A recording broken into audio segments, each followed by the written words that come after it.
37वां अध्याय। पांडवों को शिव पूजन के लिए व्यास जी का उपदेश। नंदीश्वर बोले, हे श्रेष्ठ मुनि, जब पांडवों को दुर्योधन ने जुए में हरा दिया था और वे वनवास पाकर अपनी पत्नी द्रौपदी सहित द्वैत वन में निवास करने लगे थे, तब एक दिन दुर्योधन ने ऋषि दुर्वासा को उनके शिष्यों सहित पांडवों को कष्ट देने के लिए उनके पास भेजा। दुर्वासा ऋषि अपने 1000 शिष्यों को अपने साथ लेकर पांडवों की कुटिया में पहुंच गए और युधिष्ठिर से बोले कि हम स्नान करने जा रहे हैं, इतने में आप हम सबके लिए भोजन का प्रबंध कीजिए, और स्वयं चले गए। दुर्वासा ऋषि द्वारा भोजन की व्यवस्था करने की बात सुनकर सब पांडव सोच में डूब गए, क्योंकि उनके पास अन्न नहीं था।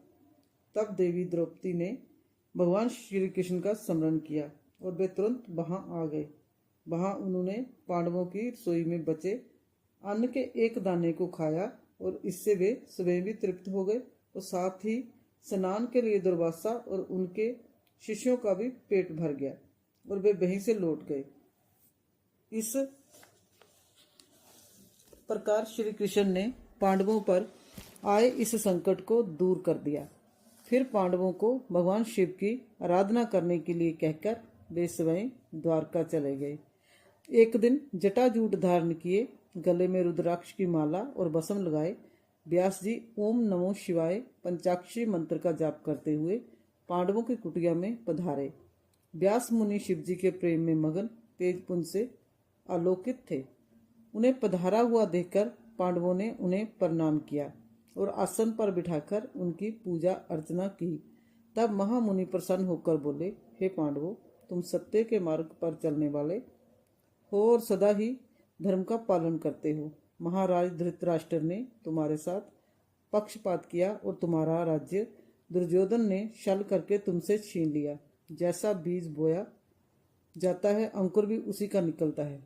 अधर्म और असत्य का मार्ग अपनाने वालों का कभी कल्याण नहीं होता।